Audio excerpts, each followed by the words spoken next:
और द्रौपदी को प्रणाम किया, देवी प्रणाम। द्रौपदी ने आशीर्वाद दिया और पहले तो प्रणाम किया और प्रणाम करने के बाद द्रौपदी का हरण करके ले गए। तो मनोरमा कहती है कि जिस प्रकार से वो मुनि जयद्रथ की बातों में आ गए और बाद में वो प्रेम दिखा के आया, द्रौपदी का हरण करके ले गया, वो विषय अलग है कि बाद में पांडवों ने रक्षा कर ली। ऐसे ही आप इस युधाजित की बातों में मत आ जाना। ये प्रेम दिखा करके भीतर घुसेगा, मेरे को पकड़ के ले जाएगा और मार देगा। भरद्वाज जी ने कहा देवी चिंता मत करो। भरद्वाज जी बाहर आए और कहा हे राजन, मनोरमा बाहर नहीं आएगी। युधाजित ने क्रोध में भर करके कहा आप राजी राजी ले आइए, नहीं तो मैं अपने बलपूर्वक उसको यहाँ से छीन करके ले। अब तो भरद्वाज जी को भी क्रोध आ गया और भरद्वाज जी ने क्रोधित होकर के कहा अगर तुम्हारी सामर्थ्य है तो मेरे आश्रम से तुम उसी प्रकार से ले जाओ मनोरमा को, जिस प्रकार से वशिष्ठ जी के आश्रम से विश्वामित्र जी नंदिनी गाय को लेकर के जा रहे थे, ले जाओ अगर सामर्थ्य है तो। युधाजित के कान खड़े हो गए, अपने मंत्री से राय ली। देखो देखो मेरे विचार से तो बाबा अकेले हैं। बोलो राधे राधे। बाबा के पास ना कोई सेना है, ना कोई सेनापति है, ना कोई अस्त्र है, ना कोई शस्त्र है, ना हाथी घोड़ा है, कुछ नहीं है, अकेले राम है। तो मेरे विचार से तो मैं मनोरमा को और उसके बेटे को मौत के घाट उतार सकता हूं। तुम्हारी क्या राय है? मंत्री ने मुस्कुरा करके कहा महाराज क्या मूर्खों जैसी बातें कर रहे हो। अभी अभी आपने सुना नहीं उन्होंने क्या कहा? क्या कहा? बोले उन्होंने आपसे ये कहा है कि अगर तुम्हारी सामर्थ्य हो तो जैसे वशिष्ठ जी के आश्रम से विश्वामित्र जी नंदिनी गाय को ले जा रहे थे वैसे ही तुम ले जाओ। बोले इसका मतलब क्या है? बोले आपने सुना नहीं? बोले नहीं मेरे को तो स्मरण नहीं। तब मंत्री ने बताया ये जो विश्वामित्र महामुनि हैं,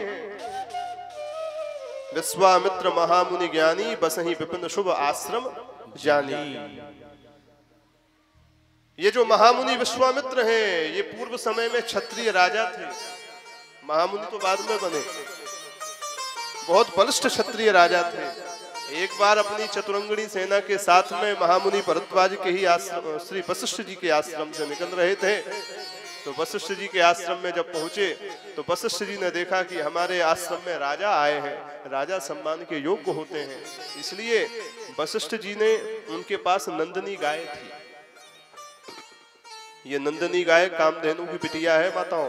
किसकी बिटिया है? कामधेनु गैया की बिटिया है। जैसे गैया के बछड़ा हो गए बछिया हो गए, ऐसी कामधेनु गैया की बछिया है नंदिनी। और ये नंदिनी जहां रहे वहां आनंद ही आनंद है, समस्त प्रकार की कामनाओं को पूर्ण करने वाली है। वशिष्ठ जी के पास में ये नंदिनी थी, उसी से समस्त यज्ञ कर्मों को संपादित करते थे, उसी के दूध दही घी से हविष्यान्न से।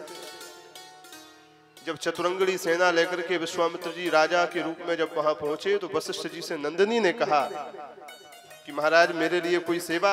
वशिष्ठ जी ने कहा सेवा यही है, इस समय राजा हमारे यहाँ सेना लेकर के आए हैं, हमारे अतिथि हैं, हमारा कर्तव्य है हम उनका स्वागत करें, भोजन पानी कराएं, निवास देवें, इसलिए देवी तुम इनकी व्यवस्था करो।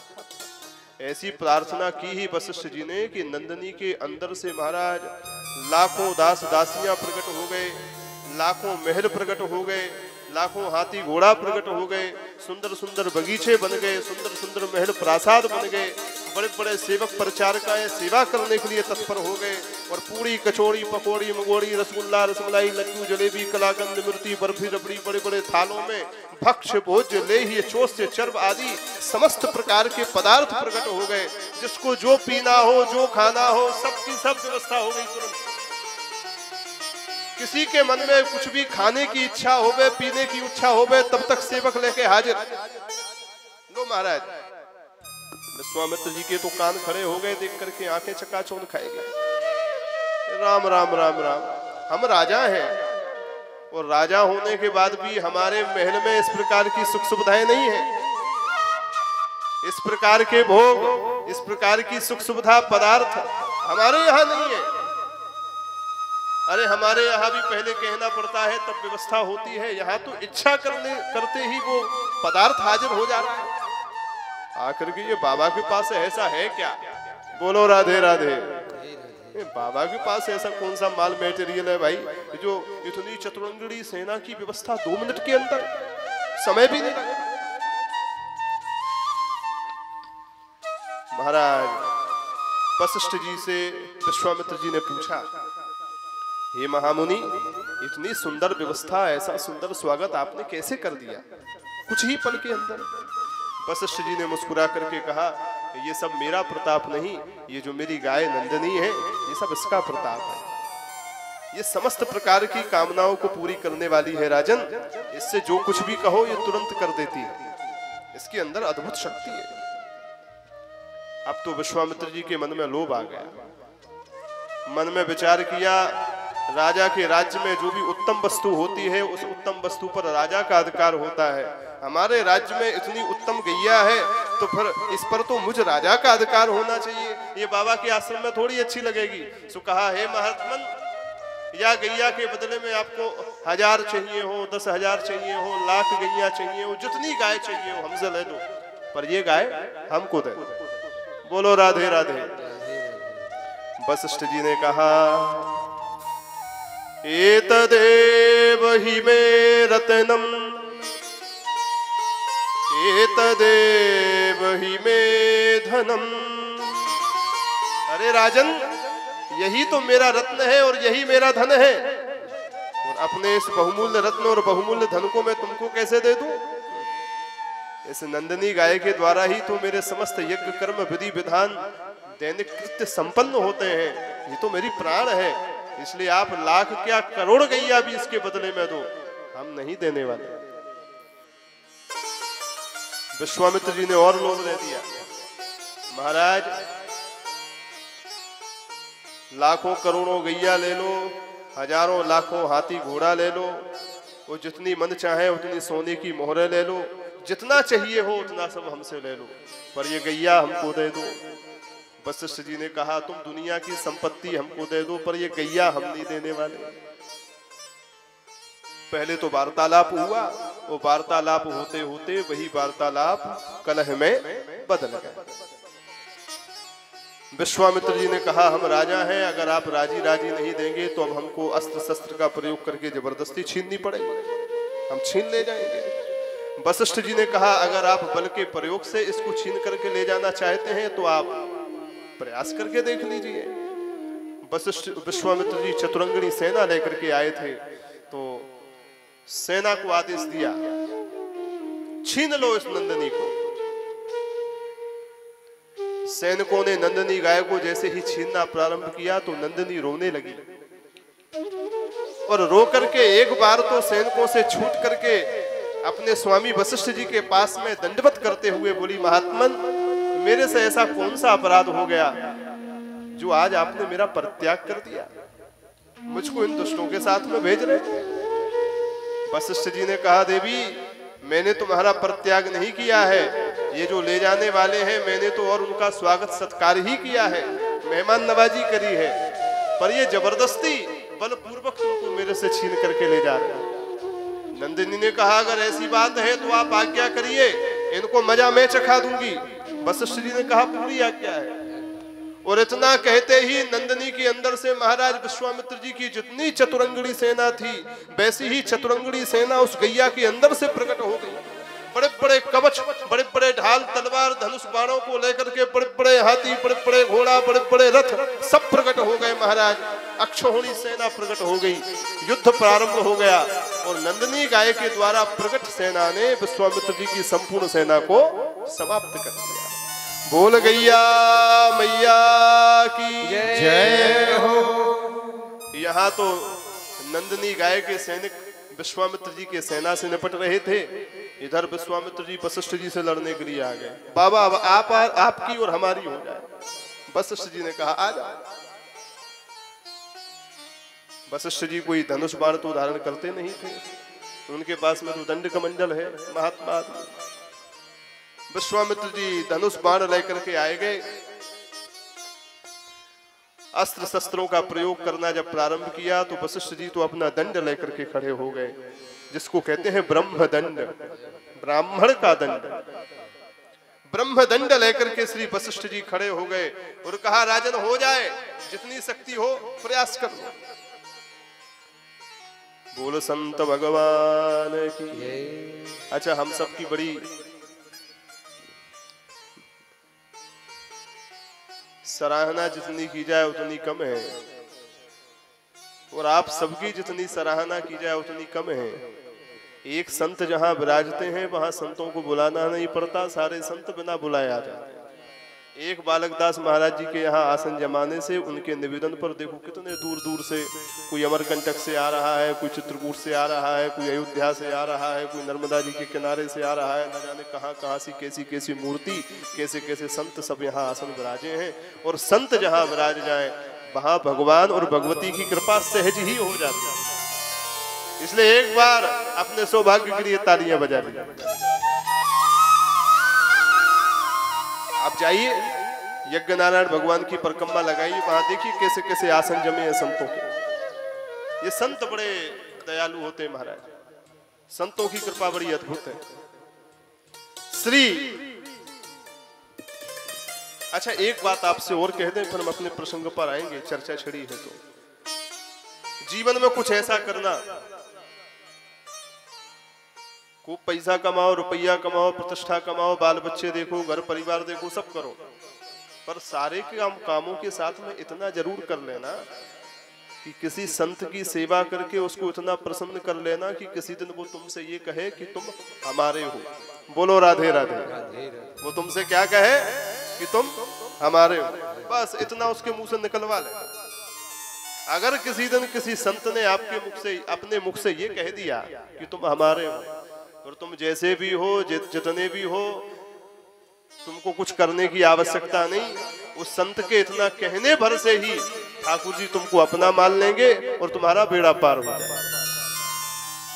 इसमें कोई दो राया नहीं, इसमें कोई संशय नहीं। एक संत के मानने पर ही भगवान हमको अपना मानते हैं। जब तक संत हमको स्वीकार न करें तब तक ठाकुर जी भी हमको स्वीकार नहीं करते। भक्तमाल में कथा आती है चतुर्भुज दास जी की। एक चतुर्भुज दास नाम के संत हुए, भक्त हुए। वो संतों के बड़ी प्रेमी, संतों की बड़ी सेवा करते थे। उनकी खेती भी थी, खेत खलिहान थे सब। खेती में फसल बई थी चना की। बोलो राधे राधे।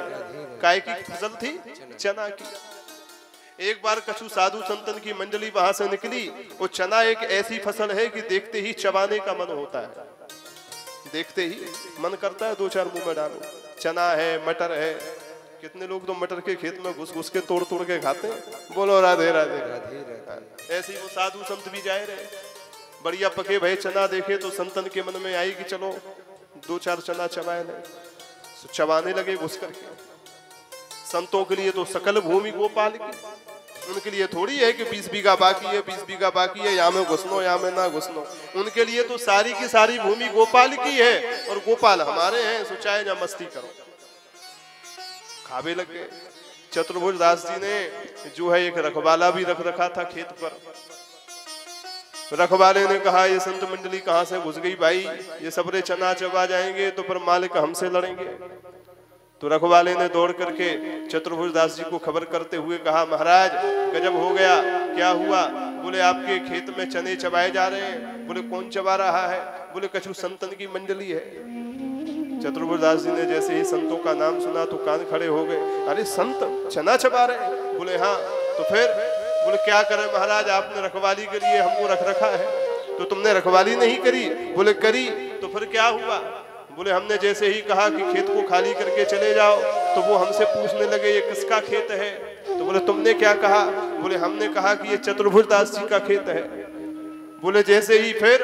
बोले जैसे ही हमने आपका नाम लिया तब तो सब नाचने लगे, हंसने लगे, गाने लगे और कहने लगे अरे ये चतुर्भुज दास जी का खेत है। बोले हाँ। तो वो सब कहने लगे फिर तो ठीक है, कोई दिक्कत नहीं है, चतुर्भुज दास जी तो अपने ही है, हमारे ही है, वो तो मेरे ही है, फिर तो खूब मस्ती से खाओ। बोलो राधे राधे। पर तो महाराज पहले 2 खा रहे थे, फिर 4-4 चबाने लगे। जैसे ही यह सुना चतुर्भुज दास जी के नेत्रों में अश्रु आ गए।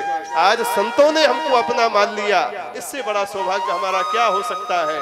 सारा काम धंधा छोड़ करके तुरंत खेत पर पहुंचे और खेत पर पहुंच करके संतों के चरणों में साष्टांग दंडवत कर दी। महाराज अहो भाग्य हमारे जो आप पधारे। बड़े आनंद के साथ घर में लाए, प्रसाद पवाए। और चतुर्भुज दास जी इतने बड़े श्रेष्ठ भक्त हुए संतों की कृपा से कि उनके चरणों तक से न जाने कितने भूत प्रेत, कितनी दुष्टात्माएं सबकी सब तर गई। ये संतों की कृपा है। इसलिए जीवन में जब संतों का मिलन हो जाए, संतों का समागम हो जाए, तो समझ लो भगवान की और भगवती की कृपा आपके ऊपर सहज भाव से। संतों में बड़ी ताकत होती है महाराज, और ऐसे संतों का भजन आपको तभी प्राप्त हो सकता है जब आप उनकी सेवा करके बस उनके मुख से इतना कहलवा लें कि तुम हमारे, बस बिना उसके काम नहीं बनने वाला। आइए एक बार संत महिमा का श्रवण करें, फिर आगे के प्रसंगों को सुनेंगे। जब संत मिलन हो जाएगा,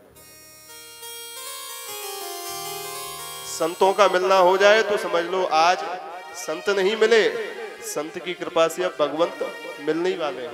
बोलो राधे राधे। जब संत मिलन हो जाए, जब संत मिलन हो जाए, प्रेम से गाइए। तेरी वाणी हरि गुण गाए, तेरी वाणी हरि गुण गाए। जब संत मिलन हो जाए, जब संत मिलन हो जाए, तेरी वाणी हरि गुण गाए, तेरी वाणी हरि गुण गाए। तब इतना समझ लेना, अब हरि से मिलन होगा। अब इतना समझ लेना, अब हरि से मिलन होगा। तब इतना समझ लेना, अब हरि से मिलन होगा। अब इतना समझ लेना, अब हरि से मिलन। दोनों हाथों से ताली सेवा करते चले, प्रेम से गाएं।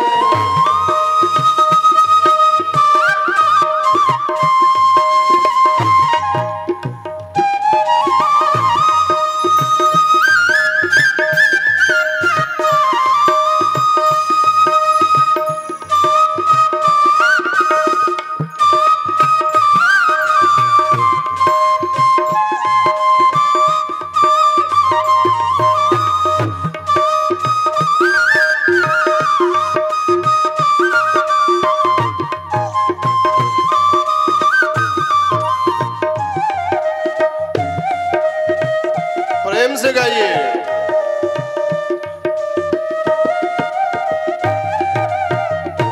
और देखिए संतों के मिलने से क्या होगा। संतों के मिलने से संत जैसा स्वभाव होगा। उनके पास उठते बैठते बैठते उनकी रहनी हमारे अंदर आएगी। संग का बड़ा प्रभाव पड़ता है। बालक दास महाराज जी को देखो, हम कई वर्षों से देख रहे हैं, उठ बैठ रहे हैं। महाराज 24 घंटे मुस्कुराते रहेंगे। कभी हमने क्रोध नहीं देखा उनकी। वो बात अलग है, कोई ज्यादा ही कुछ करे तो थोड़ा सा समझा भर देंगे, लेकिन क्रोध नहीं आता है बाबा। बोलो राधे राधे। राधे तो क्रोध पर नियंत्रण परमात्मा की कृपा से ही होता है। संतों की रहनी ऐसी होती है, उनके पास रहोगे तो वो असर आएगा। वो जब ऐसा असर दिखे तो समझो हम सही मार्ग में हैं। नहीं क्रोध किसी पे आए, नहीं क्रोध किसी पे आए, नहीं क्रोध किसी पे आए, नहीं क्रोध किसी पे आए। सब में तो नजर हरि आए, सब में तो नजर एक बात सुनिए, संतों को क्रोध नहीं आता। बोले क्यों नहीं आता? हमको तो बहुत आता है। बोले हमको इसलिए आता है क्योंकि हमको वो आदमी दिख रहा है, वो संतों को इसलिए नहीं आता क्योंकि संतों को वो आदमी नहीं दिख रहा है, आदमी के अंदर सीताराम जी दिख रहे हैं। बोलो राधे राधे। तो अपने सीताराम जी पर कोई क्रोध करेगा क्या? इसलिए तो भोले बाबा मानस जी में कह रहे हैं माता भवानी से, उमा जे राम चरण रत विगत काम मद क्रोध। जो राम जी के चरणों में रत हो जाते हैं उमा, वो काम क्रोध से विगत हो जाते हैं, माने काम क्रोध छूट जाता है। क्यों छूटता है? निज प्रभु मैं देख ही जगत के सन करही विरोध। सब जगह तो सीताराम जी दिख रहे हैं, तो विरोध करें तो किससे करें? अपने सीताराम जी से तो करेंगे नहीं। इसलिए संतों को इसलिए नहीं आता क्योंकि सब जगह हरि नजर आ रहे हैं। सब में तो नजर हरि आए, सब में तो नजर हरि आए, नहीं क्रोध किसी पे आए, नहीं क्रोध किसी पे आए। तब इतना समझ लेना अब हरि से मिलन होगा। तब इतना समझ लेना अब हरि से मिलन होगा। तब इतना समझ लेना अब हरि से मिलन होगा। तब इतना समझ लेना अब दोनों हाथों से हरि से ताली सेवा करते हुए। मिलन होगा।